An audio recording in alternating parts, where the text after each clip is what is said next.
Good morning students. मैं doctor Mohammad Rehan, department of commerce, Gossner college Ranchi. Students, आज मैं आप लोगों को ऑडिटिंग एंड कॉर्पोरेट गवर्नेंस का ऑब्जेक्टिव क्वेश्चन का वीडियो बना रहा हूं आप लोगों के लिए। और ये अभी तो एग्जाम का भी घोषणा हो गया है। बहुत सारा वीडियो आपको ऑब्जेक्टिव क्वेश्चन का बना कर दूंगा। आप सभी स्टूडेंट्स इस वीडियो को देखिए और कॉपी में उतारिए, है ना।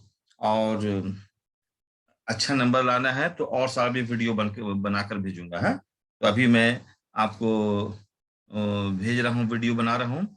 आप कॉपी में उतारिए। और इस एंड टर्म एग्जाम में जो होगा ऑब्जेक्टिव क्वेश्चन 10 नंबर का आएगा। ठीक है, कितना नंबर का आएगा? 10 नंबर का आएगा। और 10 नंबर में 10 नंबर लाना है आपको सही सही। तो थोड़ा मेहनत करना, बहुत सारा वीडियो बनेगा। फिनेंशियल मैनेजमेंट का वीडियो बनेगा, फंडामेंटल ऑफ इन्वेस्टमेंट का वीडियो बनेगा, और इसका भी बनेगा। और मेरा जो यूट्यूब में गेस्ट क्वेश्चन हम लिखे 19 ठो, तो मिड टर्म एग्जाम के लिए प्रथम 8 क्वेश्चन बहुत ही इंपॉर्टेंट है ना। मेरा गेस्ट क्वेश्चन है, ठीक है स्टूडेंट्स। गेस्ट क्वेश्चन को पढ़िए, प्रथम 8 क्वेश्चन को जरूर पढ़िए। पहले तो डेट लिखिए। आप लोग बहुत बोले सर, तभी आप लोग बोले कि वीडियो बना के डालिए, इसीलिए मैं बना रहा हूँ। तो इस बार बनाने का हिम्मत नहीं था, इतना हाथ में दर्द भी है। ठीक है, चलो कोई बात नहीं, तुम लोग के लिए बना दे रहा हूँ। आज तारीख 3 है ना। ठीक, कल एग्जाम भी आप लोगों का ना। ठीक है, ऐसे बहुत सा वीडियो ही बनेगा एंड टर्म एग्जाम के लिए भी। और सब्जेक्ट में लिख दीजिए। एक मिनट, सब्जेक्ट में लिख दीजिए, है ना, auditing and corporate governance. Auditing and auditing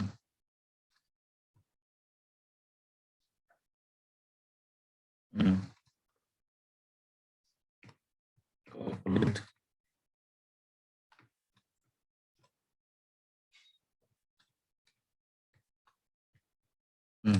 और ये C13 है ना।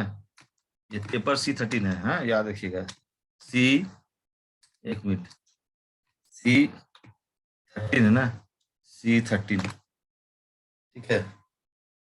देखिए C13 है।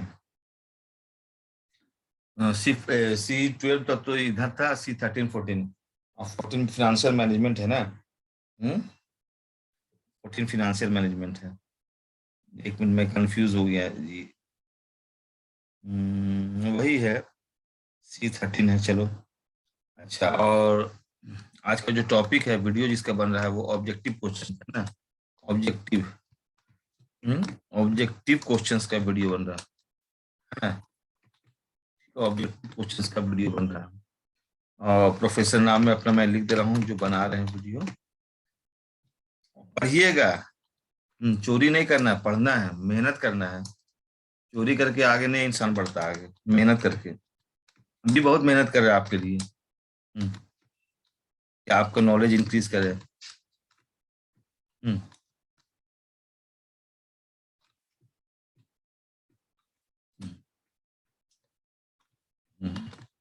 टॉपिक खोलिए। हम्म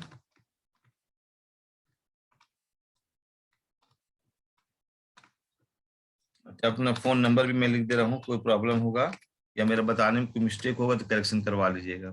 या कोई मान लीजिए बताए ऑब्जेक्टिव आंसर, उसमें सस कुछ गलत हो गया बताने में। कई बार ऐसा होता है कि टाइपिंग मिस्टेक, है ना, बोर्ड कुछ गलती लिखा जाता है, तो उसको थोड़ा सा ये करना है। फोन नंबर लिख लीजिए मेरा, है ना। फोन नंबर है 8825233836।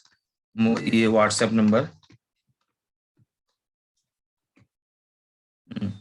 7321961289। ठीक है, इससे पहले भी मैं कितना वीडियो बना के भेजा हूँ स्टूडेंट्स, आप लोग देखते उगते नहीं है। अब पढ़ने का शौक ही नहीं है, बस नॉलेज को बढ़ाना नहीं है। कैसे शॉर्ट में काम निकलेगा, है ना, यही जानते हैं, लेकिन वो बेकार है। पढ़िए। इसलिए देखिए, बहुत सारे ऑब्जेक्टिव का बहुत सा वीडियो मैं भेजूंगा आपको। आप ध्यान दीजिए। इसी क्वेश्चन में आपको दे रहा हूँ कि, हाँ, क्वेश्चन में यही है कि वेन दी, क्वेश्चन है, when the audit of company, when the audit of company accounts, when the audit of company accounts was made, ठीक है, कंपल्सरी, कंपल्सरी, ठीक है, इन इंडिया। सबसे पहला चैप्टर है कि ऑडिट जो था, ऑडिट ऑफ कंपनी, कंपनी का ऑडिट जो है भारत में कब कंपल्सरी कर दिया, कंपल्सरी क्या किया, कौन सा वर्ष था। तो इसका आंसर लिख लीजिए आप सीधे। तो आपको बहुत सारा ऑप्शन दिया रहेगा एग्जाम में। तो मल्टीपल चॉइस क्वेश्चन पूछने का 3 तरीका है। एक तो आपको जैसे कि एमसीक्यू में हम बता रहे हैं कि आपको select any one of them, और एक रहेगा राइट ट्रू और false, fill in the blanks. इससे पहले जो भी मैं वीडियो बनाया हूं जरूर देखिएगा। तो when the audit of company accounts was made compulsory in India, तो इसका आंसर लिख लीजिएगा 1914 में, ठीक है। चलिए इसको लिखिए, और स्क्रीनशॉट से काम नहीं चलेगा, आपको उतारना है, ठीक है।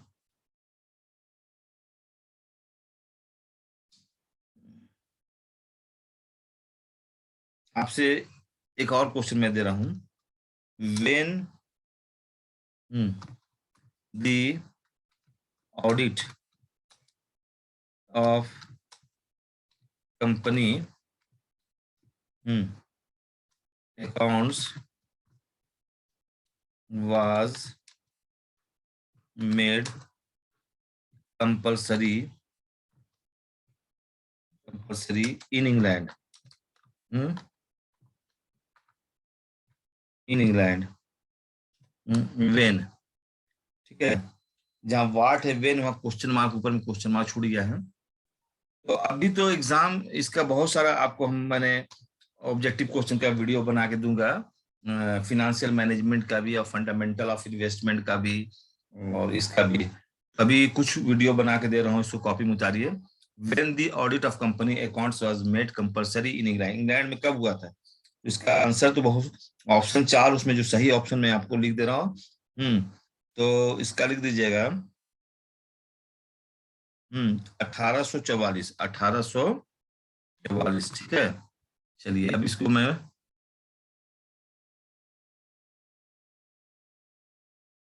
देखिए, क्वेश्चन नंबर 3 है ना, इसको लिख दीजिए, जल्दी से लिखिए। क्वेश्चन नंबर 3 लिखिए, क्वेश्चन नंबर 3 स्टूडेंट्स, टॉपिक खोल के लिखिए, स्टार्ट कीजिए। अभी तक आप लोग स्टार्ट नहीं किए लगता है ना। लिखिए,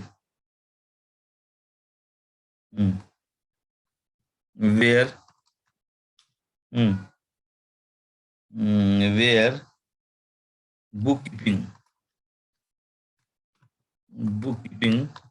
where book keeping ends there, where book keeping ends there. तो क्या होता है, आपके पास बहुत सा ऑप्शन है। तो ऑप्शन नंबर 1 सुनिएगा, where book keeping ends there. अब 4 ऑप्शन है, उसमें से कोई एक ऑप्शन सही होगा। जैसे कि पहला ऑप्शन में है ऑडिटिंग बिगिंस, दूसरा ऑप्शन में अकाउंटेंसी बिगिंस, तीसरा ऑप्शन में इन्वेस्टिगेशन बिगिंस, और चौथा में नन ऑफ दीज। मैंने आपको पढ़ाया है कि सबसे पहला जो बुक कीपिंग का फंक्शन आता है, उसके बाद अकाउंटेंसी का फंक्शन आता है, उसके बाद ऑडिटिंग का फंक्शन आता है। इसका सही आंसर क्या होगा स्टूडेंट, आप लोगों को पढ़ाए हैं और आप लोग बता भी सकते बहुत बढ़िया से, है ना। क्लास में खूब बढ़िया से पढ़ा दिए थे। Book keeping ends, auditing begins, और sorry, book keeping ends, accountancy begins, accountancy ends, auditing begins, है ना। ये 3 है, और चौथा स्टेप इन्वेस्टिगेशन में आता है। तो पहला समझ लो, बुक कीपिंग एंड्स होगा तो अकाउंटेंसी स्टार्ट करेगा, है ना। अब बुक कीपिंग में क्या क्या बनाया जाता है आपको मालूम है, जर्नल एंट्री और लेजर।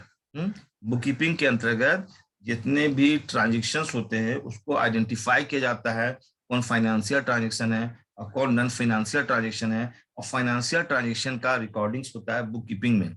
और उस ट्रांजेक्शन के वो कन्वर्ट किया जाता है जर्नल एंट्री में, और जर्नल एंट्री को पोस्टिंग किया जाता है लेजर में। तो बुक लेजर तक आके बुक कीपिंग का काम समाप्त हो जाता है। बुक कीपिंग एक क्लर्कियल नेचर का काम है। इसको छोटा मोटा भी थोड़ा सा भी जिसको अकाउंट्स का ज्ञान है वो इसको कर सकता है। लेकिन अभी जितने भी लोग वो अकाउंटेंट या ही करता है बुक कीपिंग का काम, है ना। और चलिए, तो बुक कीपिंग एंड्स अकाउंटेंसी। यहाँ पर बुक कीपिंग जब समाप्त होगा तो आपका जो ऑप्शन है बुक कीपिंग एंड्स देयर, है ना, क्या स्टार्ट होता है जल्दी बताओ, तो अकाउंटेंसी इसका आंसर हो जाएगा, है ना। अकाउंटेंसी, अरे हाँ लिखिए, accountancy begins. Accountancy begins, accountancy begins, याद रखिएगा। इस तरह से अकाउंटेंसी एंड्स जब हो जाएगा तो ऑडिटिंग बिगिंस होगा। फिर अगर ऑडिटिंग एंड्स होगा बता दीजिएगा इन्वेस्टिगेशन बिगिंस। ओके, अब सब लिखने का टाइम नहीं है हमके पास, है ना। हेलो, हाँ बाबू, हम मिलते हैं वीडियो बना, ठीक है।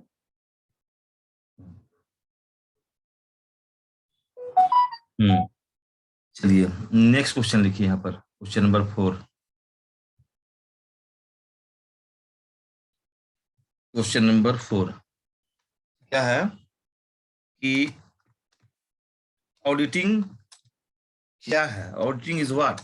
क्या है ऑडिटिंग, ठीक है, ऑडिटिंग इज व्हाट। तो इसका क्या आंसर बताइए, सुनिए इसका ऑप्शन सुनिए। ऑडिटिंग जो है, ऑडिटिंग का हिंदी क्या हो गया, अटेंशन, है ना। Auditing is what, option number 1 में है an art, option number B में है ए साइंस, और ऑप्शन नंबर 3 में बोथ ऑफ दीज यानी दोनों, और 4 में नन ऑफ दीज। यानी बुक ऑडिटिंग जो है वो एक आर्ट भी है और साइंस भी है, दोनों इसका आंसर होगा, है ना। ऑडिटिंग, ऑडिटिंग इज बोथ, है ना। ऑडिटिंग एक आर्ट भी है ना, आर्ट भी है।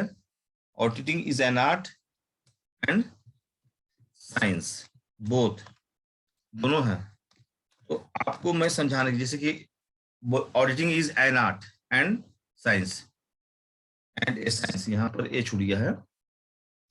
तो अब इसका देखिए, auditing is an art and A science, दोनों है ना, बोथ। तो इसको आप जो है ऐसे समझिए, बोथ, है ना, ए एंड बी, ठीक है। जैसे कि आपका जो उसमें जो ऑप्शन लिखा हुआ था, ये पहला ए ऑप्शन में आर्ट्स लिखा हुआ था, बी ऑप्शन में साइंस लिखा हुआ था, है ना, और सी ऑप्शन में बोथ ए एंड बी, और डी ऑप्शन में नन ऑफ दीज। तो इसका सही आंसर होगा option number 3, both A and B. यानी कि ऑडिटिंग आर्ट भी है और साइंस भी है। याद रखिएगा, ऑडिटिंग क्या है, बोलिए, ऑडिटिंग जो है आर्ट भी है और साइंस भी है। समझ में आया बात ना, नहीं समझ में आया। जैसे कि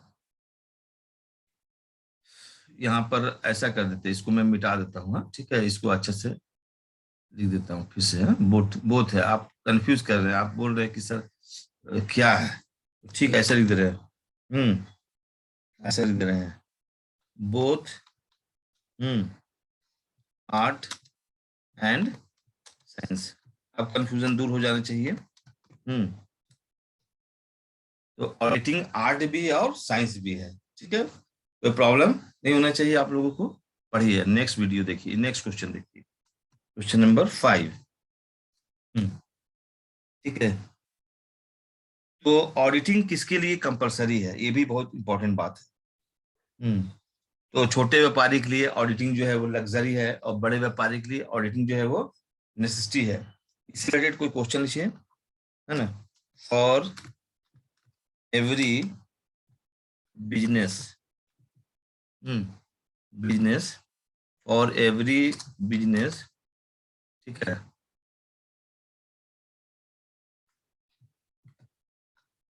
अकाउंटेंसी इज व्हाट, है ना। तो आप इसका ऑप्शन सुनिए, इसका ऑप्शन में यही है, इसका ऑप्शन में है,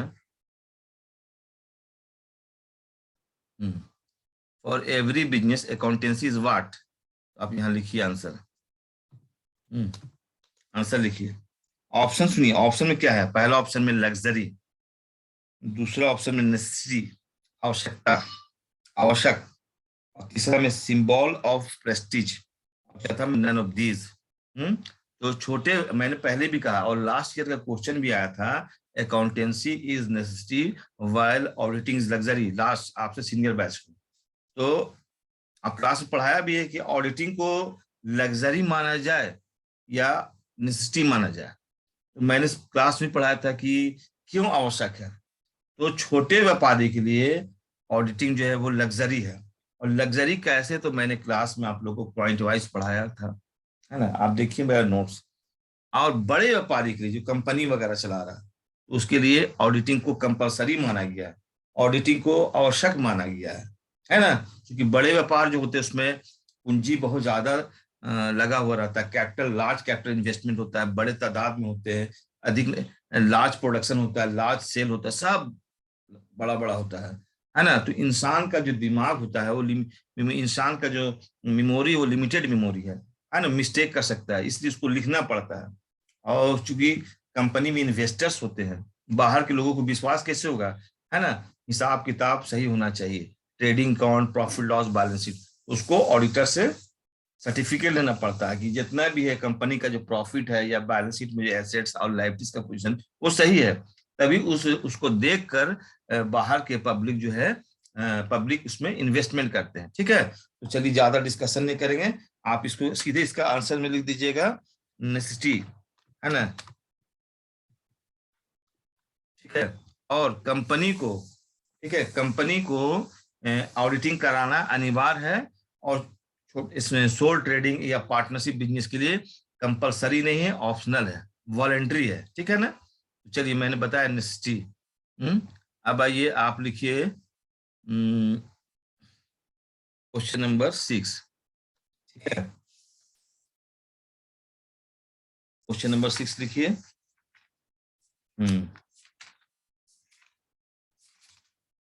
तो इसको मैं मिटा दे रहा हूं, अब इसको मैं मिटा दे रहा हूं। अब आइए क्वेश्चन नंबर 6 में।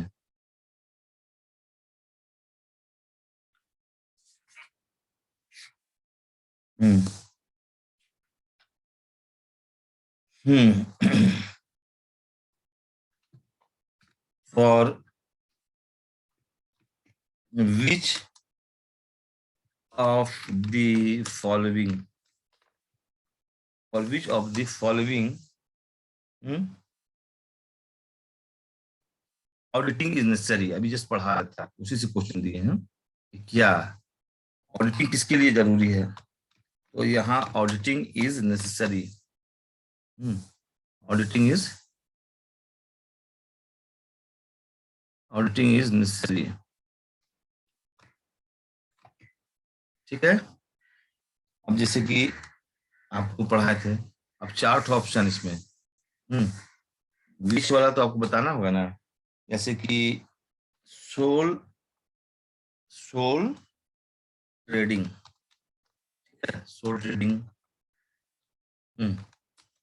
पार्टनरशिप, पार्टनरशिप, है ना? और कंपनी, कंपनी, और चौथा हम्म न- हम्म तो किसके लिए आवश्यक है? तो इसमें सीधा आंसर टिक कर दीजिए, कंपनी के लिए अनिवार्य है ना? और ये जो सोल ट्रेडिंग है या पार्टनरशिप है, इसके लिए ऑडिटिंग जो है वो वॉलेंट्री है। अगर सोल ट्रेडर ऑडिट करवाना चाहते तो करवा सकता है, पार्टनरशिप फर्म अपना ऑडिट करवाना चाहती तो करवा सकती है ना? लेकिन कंपलसरी नहीं है, नेसेसरी नहीं है। लेकिन ज्वाइंट स्टॉक कंपनी के लिए, है ना, कंपनी के लिए ऑडिटिंग को आवश्यक माना गया है ना? नेक्स्ट लिखिए क्वेश्चन नंबर 7। ठीक है, देखिए,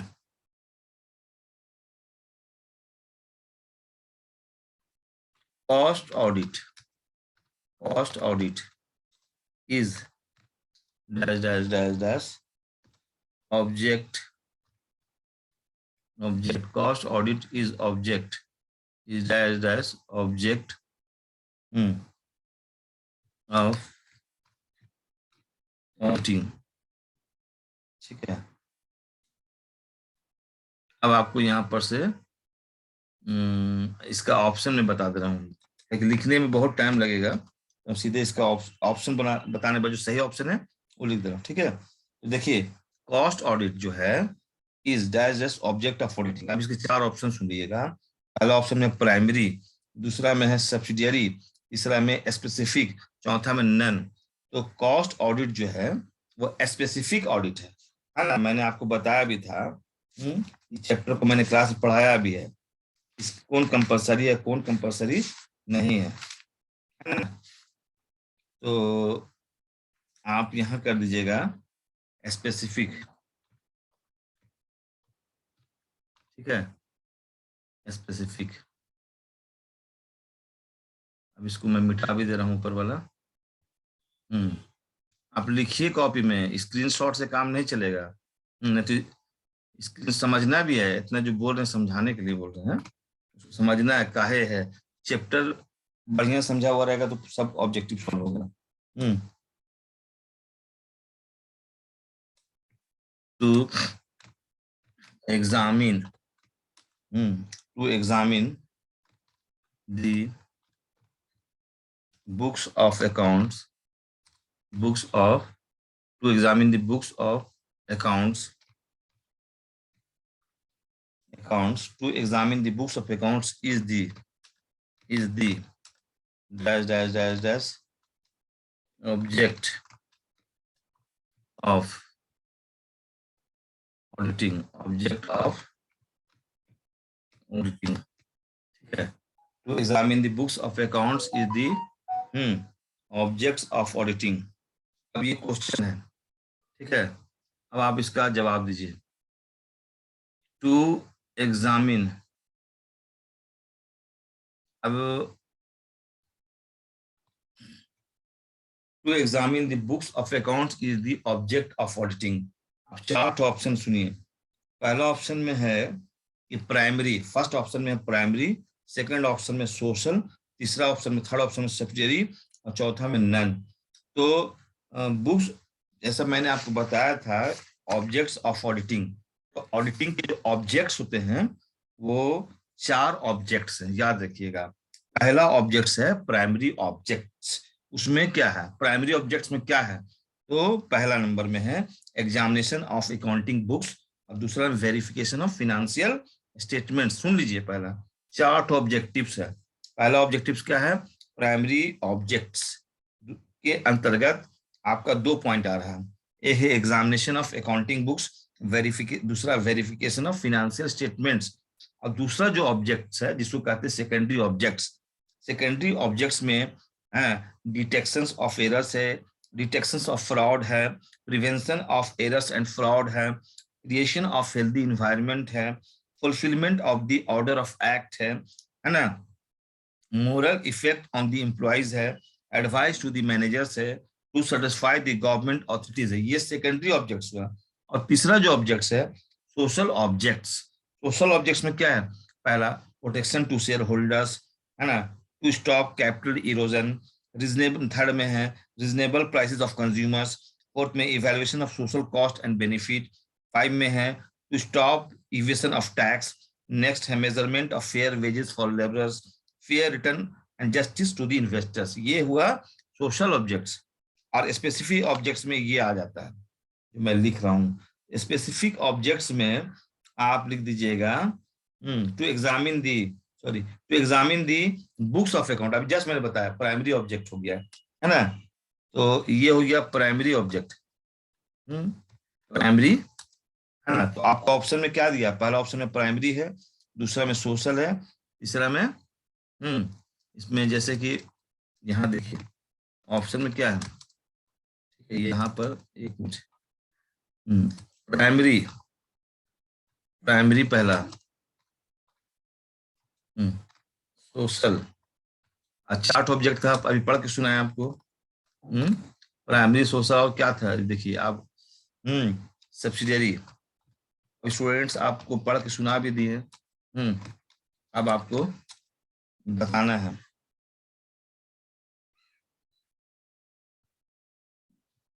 क्या होगा इसमें।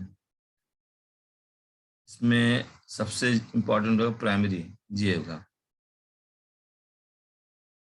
मेरा गेस्ट क्वेश्चन बहुत आएगा, आप लोग मेरे वीडियो को देखिएगा। गेस्ट क्वेश्चन ही है ना, ऐसा नहीं सोचिएगा। अभी यही नहीं, अभी थोड़ा थोड़ा करके वीडियो बना के डालेंगे एग्जाम के लिए भी। फाइनल एग्जाम में देखिए बहुत मेरा वीडियो टैली करेगा। अब पढ़िए इसको। हम्म चलिए नेक्स्ट आप लिखिए। नेक्स्ट। ये सब हम पढ़ाए हैं क्लास में, आप लोग क्लास ही नहीं करते हैं तो क्लास कीजिएगा तब ना बता पाइएगा। देखिए इसमें बताना है कि किस का ऑडिट कराना अनिवार्य है। सुनिए, मैं थोड़ा सा बताना चाह रहा था आप लोगों को। हाँ, कि इसको मैंने पढ़ाया है क्लास में बढ़िया से। कि classes of audit. Classes of audit में मैंने आपको बताया स्टैट्यूटरी ऑडिट, है ना। और स्टैट्यूटरी ऑडिट में किसका आता है, तो कंपनी ऑडिट आता है, बैंक ऑडिट आता है, ट्रस्ट ऑडिट आता है, इंश्योरेंस ऑडिट आता है, कोऑपरेटिव सोसाइटीज ऑडिट आता है ना। और एक होता है प्राइवेट ऑडिट। प्राइवेट ऑडिट में क्या क्या आता है, जैसे कि audit of accounts of sole traders है, audit of accounts of partnership firm है, audit of accounts of hospital school college है ना, गवर्नमेंट ऑडिट है और इंटरनल ऑडिट। ठीक है ना, ये क्लासेस ऑफ ऑडिट हुआ। तो एक हुआ स्टैट्यूटरी ऑडिट, एक प्राइवेट ऑडिट, दो हुआ। और किसमें स्टैट्यूटरी ऑडिट में कौन कौन सा आता है, तो कंपनी ऑडिट आता है, बैंक ऑडिट आता है, ट्रस्ट ऑडिट आता है, याद रखिएगा, इंश्योरेंस ऑडिट आता है, कोऑपरेटिव सोसाइटीज ऑडिट आता है ना। और प्राइवेट ऑडिट में सोल ट्रेडर का ऑडिट आता है, पार्टनरशिप फर्म का ऑडिटर आता है, स्कूल कॉलेज हॉस्पिटल्स का ऑडिट आता है, गवर्नमेंट ऑडिट, इंटरनल, यहाँ तक स्कूल कॉलेज का। ठीक है, चलो अब आपका यहाँ पर आपको इतना पढ़ के सुना है, अब आप जवाब हमको दीजिए। ठीक है, क्या है कि लिखता हूँ स्टूटरी, स्पेलिंग गलत हुई है, STA, STA यहाँ मिस्टेक हो गया, TU यहाँ यू छूट गया है, यू। स्टूटरी ऑडिट इज, तो स्टूटरी ऑडिट को कंपलसरी बताया गया है ना। क्लास में पढ़ाए स्टूडेंट्स, ध्यान दीजिएगा मेरे नोट्स पर। स्टैट्यूटरी ऑडिट को क्योंकि कंपनी का ऑडिट कराना अनिवार्य है, बैंक का ऑडिट कराना अनिवार्य है, ट्रस्ट का ऑडिट कराना अनिवार्य है।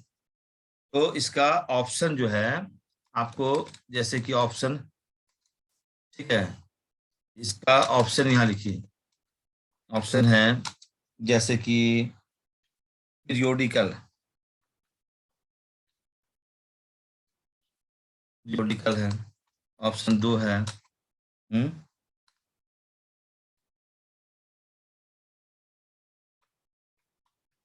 कंपल्सरी। इसको यहाँ पर, यहाँ ऐसे कर देते हैं। यहाँ पर कंपल्सरी कर दीजिए।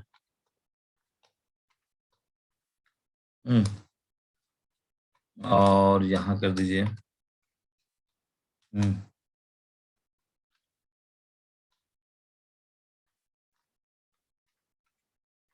और चौथा हम कर दीजिए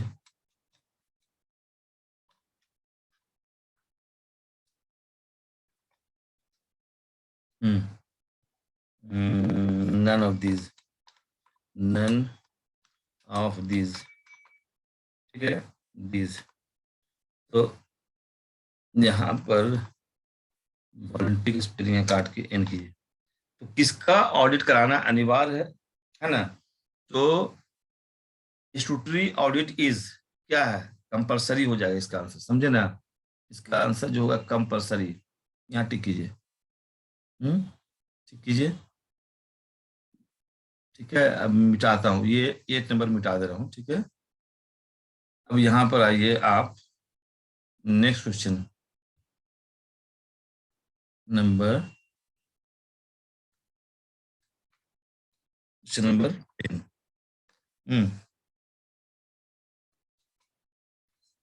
audit of sole trading, audit of sole trading is क्या है? अभी मैंने बताया था इस एक private audit, classes of audit में मैंने आपको पढ़ाया, एक सोशल और एक स्टैट्यूटरी ऑडिट होता है और एक प्राइवेट ऑडिट होता है। स्टैट्यूटरी ऑडिट में जो इंश्योरेंस कंपनी, बैंक, ट्रस्ट जो भी आते हैं सबका ऑडिट कराना कंपलसरी है। लेकिन जो प्राइवेट ऑडिट है वो ऑप्शनल है, वॉलंटरी है। सोल ट्रेडिंग का भी ऑडिट कराना अनिवार्य नहीं है। यानी कि इसका ऑप्शन सुनिएगा। पहला ऑप्शन में कंपलसरी है, दूसरा में आपका पीरियोडिकल है, तीसरा में वॉलंटरी है और चौथा में नन ऑफ दीज है। हाँ, तो ये जो है ऑडिट ऑफ सोल ट्रेडिंग जो है वो वॉलंटरी है ना? क्या है? वॉलंटरी है। इसलिए पार्टनरशिप का भी वॉलंटरी होगा, VOLUNTAR, वॉलंटरी, है ना? चलिए अब क्वेश्चन नंबर 11 आइए। क्वेश्चन नंबर 11, क्वेश्चन नंबर 11 आइए। हम्म हम्म, चलिए क्वेश्चन नंबर 11 में है, आप देखिए, पार्टनरशिप फर्म का भी ऑडिट कराना अनिवार्य नहीं है, वॉलंटरी है। सुन लीजिए उसका, है ना? और जैसे कि लाइफ इंश्योरेंस कंपनी का ऑडिट कराना कंपलसरी है, ट्रस्ट का ऑडिट कराना कंपलसरी है, यानी कंपलसरी आएगा। ठीक है, आप मेरा नोट देखिए, पहले वाला जो भी वीडियो भेजे हैं उसको एक बार जरूर देखिएगा। देखिए, चलिए नेक्स्ट वीडियो है कि लिखिए। ठीक है, लिखिए, before before the audit of a new institution, institution, अब क्या इसका आंसर होगा? क्या बोलते? Before the audit of new institution. तो इसमें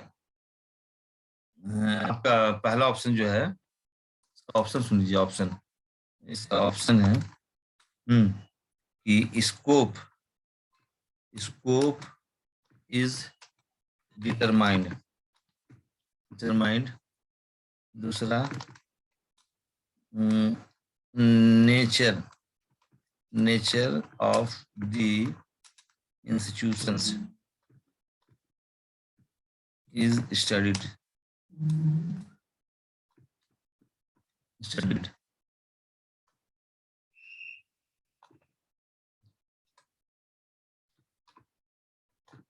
Methods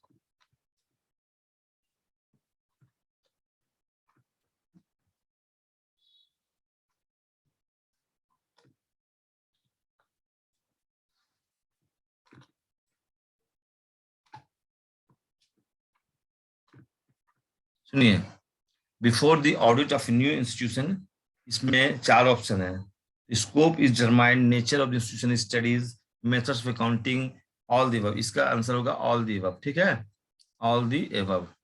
ठीक है, समझ में आ रहा बात ना? चलिए इसको लिख लीजिए। लिख लिए? अब क्वेश्चन नंबर 12 आइए। Question number 12,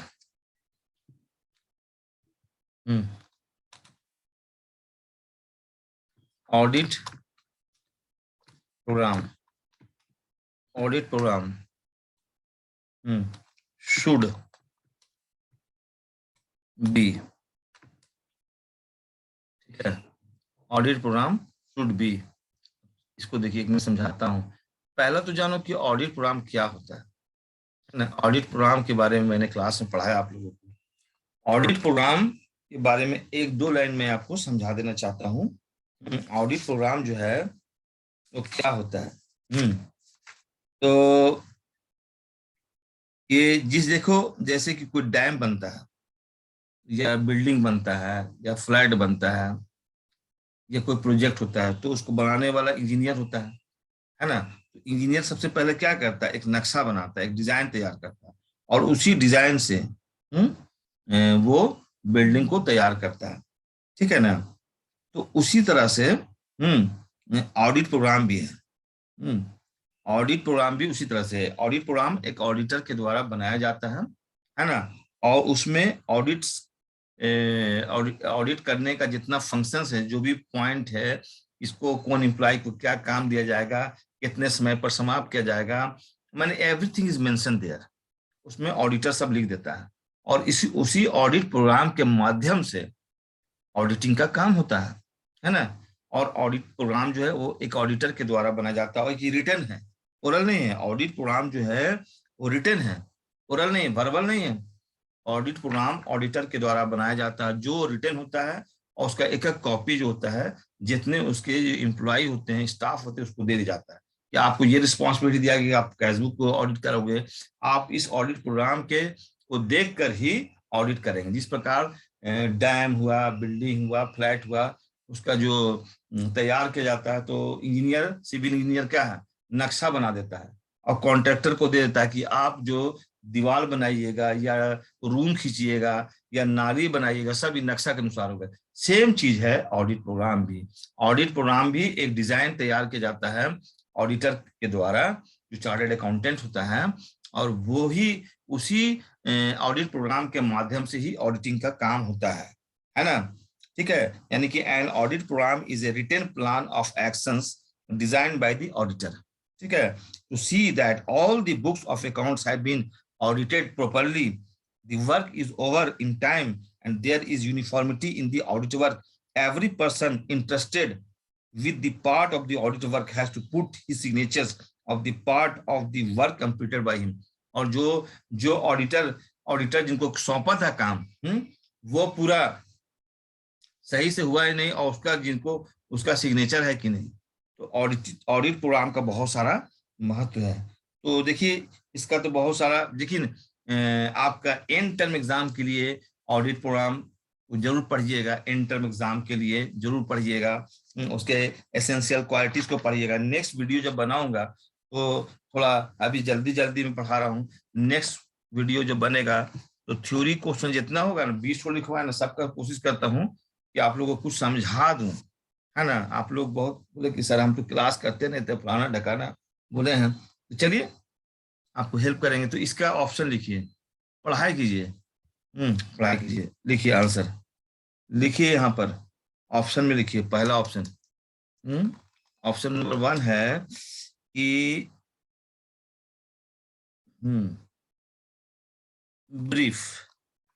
audit programme brief होता है कि छोटा होता है, संक्षेप में होता है? तो नहीं, बड़ा होता है। क्या वर्बल होता है? अभी तो पढ़ा रहे थे। अब तो आप ऐसे ही पढ़ा बता दीजिएगा ऑडिट प्रोग्राम क्या होता है। हम्म हम्म और डी में कर दीजिए, डी में कर दीजिए, none of this, none of this. Audit programme जो है वो रिटर्न होता है, और ये प्रोग्राम, ऑडिट प्रोग्राम जो है वो रिटर्न होता है, और ये ऑडिट प्रोग्राम ऑडिटर के द्वारा बनाया जाता है ना। और जिसमें ऑडिटिंग का सारा फंक्शंस, ऑडिटिंग से में कैसे ऑडिट किया जाएगा, कितने दिनों में ऑडिट का वर्क को समाप्त करना है, किन किन स्टाफ को ऑडिट देना है, से माने ऑडिटिंग से संबंधित सारा बात उसमें मेंशन रहता है। ठीक है, कैसे ऑडिट करना है। तो ये रिटर्न होना चाहिए, ओरल नहीं। इसको वर्बल नहीं कहिए, इसको कर दीजिए आप, टिक कीजिए। देखिए ये रिटर्न होना, इसका right answer written, right answer है audit programme should be written. देखिए मैं टिक कर दे रहा हूँ, ठीक है ना, जो ग्रीन पेन से किया हूँ टिक है, आंसर क्या होगा, रिटर्न। ओके, आप लोग लिखिए क्वेश्चन नंबर कितना होगा, 13। 13 में लिखिए, ऑडिट प्रोग्राम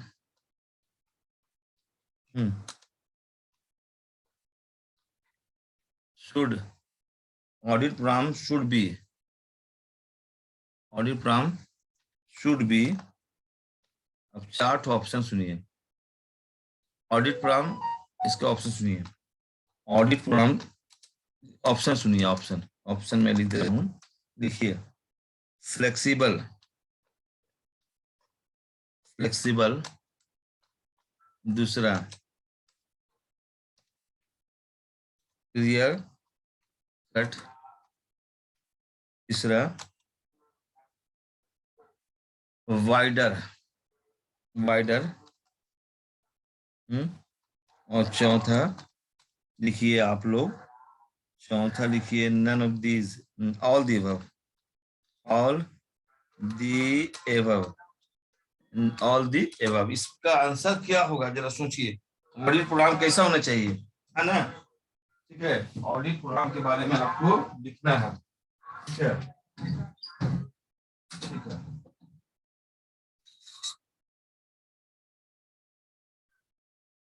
देखिए ऑडिट प्रोग्राम के बारे में लिखिए। तो इसमें ऑल दी एबव होगा। ऑडिट प्रोग्राम जो है साफ सुथरा होना चाहिए, फ्लेक्सिबिलिटी होना चाहिए, ऑल दी एबव। ठीक है, ये होगा इसका audit program, all the above. अब इसको मैं मिटा दे रहा हूँ। ठीक है, अब अब अब आइए क्वेश्चन नंबर 14। ठीक है, चलिए क्वेश्चन नंबर 14 लिखिए। लिख रहे हैं आप लोग, और समझा भी दे रहा हूँ। इसके बाद 2-3 दिन में मैं आपका एग्जाम खत्म होने के बाद इन टर्म एग्जाम तक का मैं बहुत सारा वीडियो बना के डालूंगा, ऑडिटिंग का, ऑब्जेक्टिव क्वेश्चन का, शॉर्ट टाइप लॉन्ग टाइप का भी था। ठीक है, लिखिए।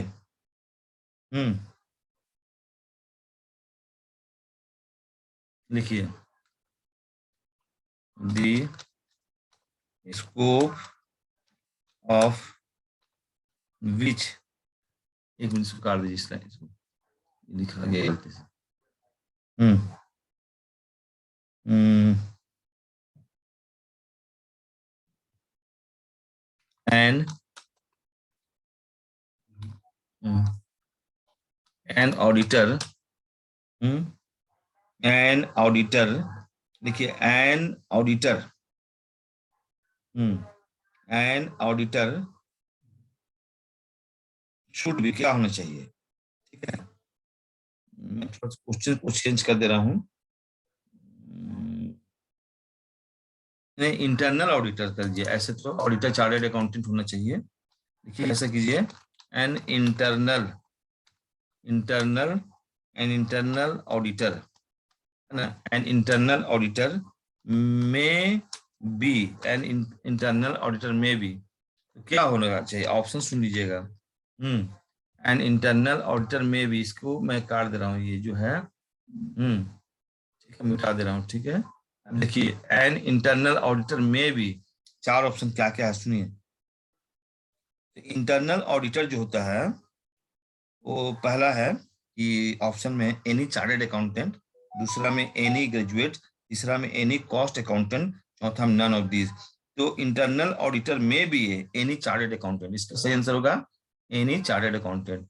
चार्टर्ड अकाउंटेंट होना चाहिए एकदम चार्टर्ड, CHA, यहाँ स्पेलिंग गलत हुई है, CHARTERED, चार्टर्ड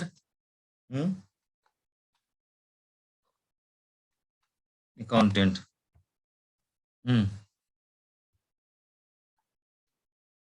15, ठीक है। फिर नेक्स्ट, इसको लिखिए, for which, for which, for which internal check is, or which internal check is most suitable, internal check किसके लिए सुटेबल होता है? ऑप्शन सुनिए। ऑप्शन में है पहला कि बिग इंस्टीट्यूशंस, INSTITUTIONS,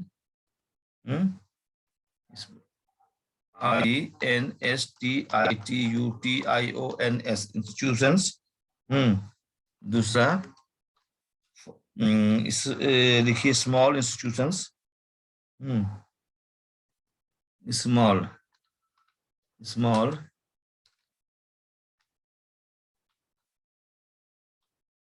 इंस्टीट्यूशंस। तीसरा में लिखिए बोथ ऑफ दीज। चौथा में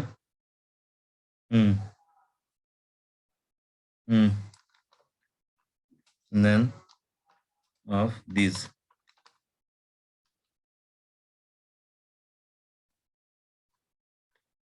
देखिए for which internal check is most suitable,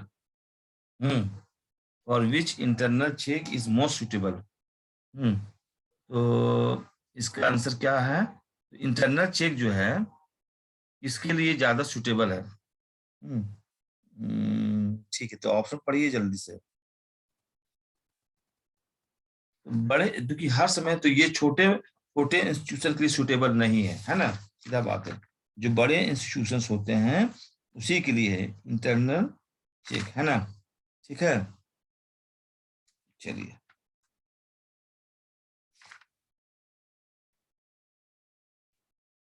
तो बड़े इंस्टीट्यूशन के लिए इसका आंसर हो जाएगा, कीजिए, बड़े इंस्टीट्यूशन के लिए होता है ये इसका आंसर। बड़े हरा पेन स्टिक कर दी, ठीक है। चलिए नेक्स्ट में आइए। बड़े इंस्टीट्यूशन के लिए इंटरनल चेक होता है।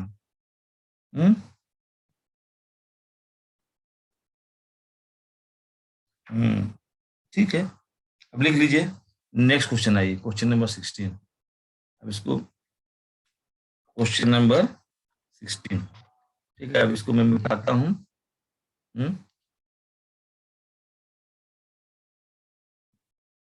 क्वेश्चन नंबर 16 आइए।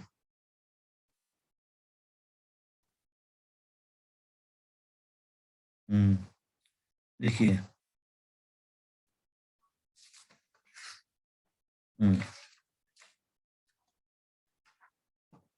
देखिए watcher watching watching watching watching is the backbone of auditing. इससे कोई क्वेश्चन आपको ऑब्जेक्टिव दिखाता हूँ। वॉचिंग बहुत ही इंपॉर्टेंट है। वॉचिंग से पिछले साल क्वेश्चन भी आया था, आपको पता है कि नहीं? Watching is the backbone of auditing, पिछले साल का क्वेश्चन बैंक उठा के देखिए तो पता चलेगा। देखिए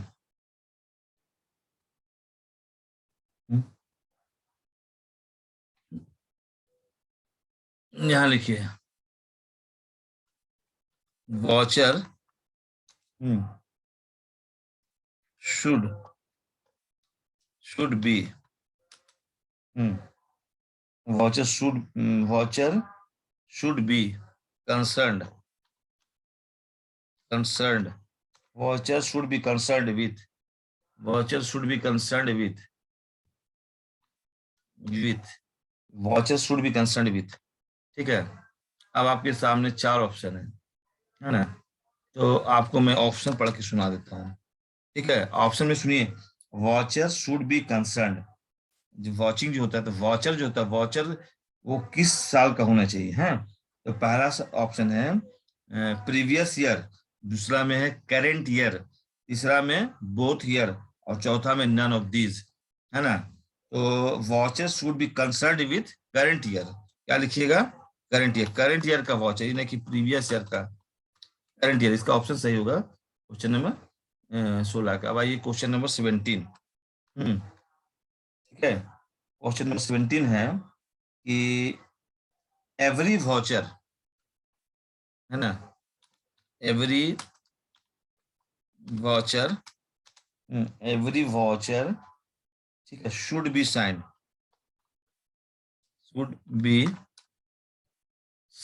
every voucher should be signed every voucher should be signed by, ठीक है, every voucher should be signed by। अब इसमें ऑप्शन सुनिए। ऑप्शन है कि अकाउंटेंट के द्वारा, या मैनेजर के द्वारा, या रिस्पॉन्सिबल ऑफिसर के द्वारा, या नन ऑफ दीज। तो जो वाउचर में सिग्नेचर होता है वो एक रिस्पॉन्सिबल पर्सन के द्वारा, यानी रिस्पॉन्सिबल ऑफिसर के द्वारा। इसका सही आंसर होगा रिस्पॉन्सिबल, रिस्पॉन्सिबल, रिस्पॉन्सिबल ऑफिशियल के द्वारा, जो ठीक है ये। चलिए अब आइए 18 नंबर क्वेश्चन।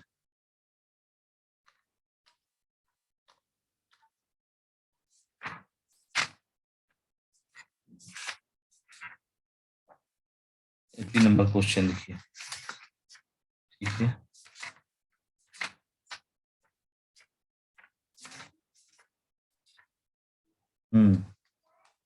देखिए इसमें बहुत अच्छा है। देखिए under which which section of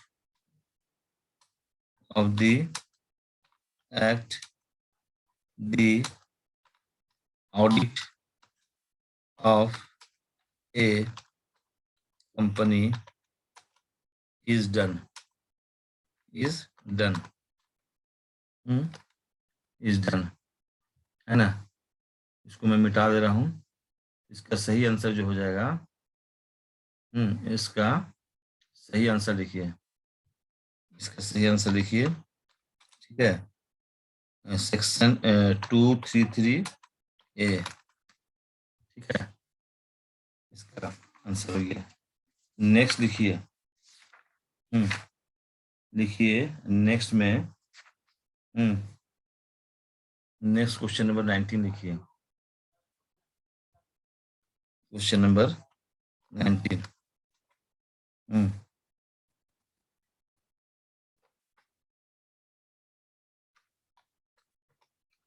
liabilities for negligence is, है ना। liabilities for negligence is क्या है? चार ऑप्शन सुनिएगा, आपका ऑप्शन सुनिए। ऑप्शन ऑप्शन है कि criminal liabilities, civil liabilities, other liabilities, none of these. इसका आंसर होगा सिविल लाइबिलिटीज, है ना। सिविल लाइबिलिटीज, सिविल लाइबिलिटीज, ठीक है। देखिए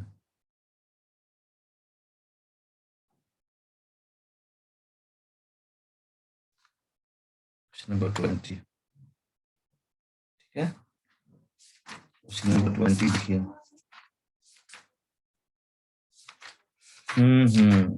क्वेश्चन नंबर 20 भी लिख लीजिए। देखिए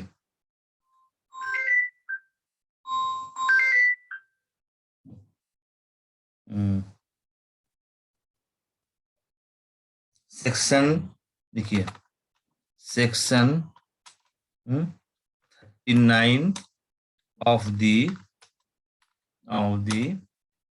companies act 2013 is associated with, ठीक है। ये अब इसका आंसर सुनिए, पहले ऑप्शन सुन लीजिएगा, उसके बाद आंसर बताइए आप लोग। Section 39 of the companies act 2013 is associated with, है ना। सेक्शन 20 कितना है, 39 है ना। Section 39 of the companies act 2013 is associated with. अब चार ऑप्शन है। पहला ऑप्शन में प्रोस्पेक्टस है, दूसरा में मिनट बुक है, तीसरा में मिनिमम सब्सक्रिप्शन है, चौथा में नन ऑफ दिस है। तो इसका सही आंसर होगा मिनिमम सब्सक्रिप्शंस, मिनिमम सब्सक्रिप्शंस, है ना। सब्सक्रिप्शंस, ठीक है, minimum subscriptions, EIONS subscriptions, minimum subscriptions, ठीक है। चलिए नेक्स्ट में आ जाइए आप। यहाँ पर है कॉर्पोरेट गवर्नेंस का ऑब्जेक्टिव लिखिए। लिख लिए? देखिए क्वेश्चन नंबर 21। ठीक है। Annual annual report disclosures is covered under which listing regulations?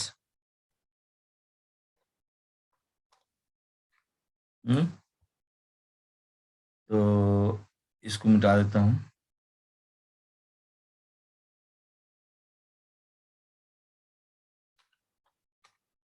ठीक है। तो किस, ये बोलता है annual report disclosures is covered under which regulation listing regulation, तो इसका आंसर तो यार लिख दीजिएगा सीधे।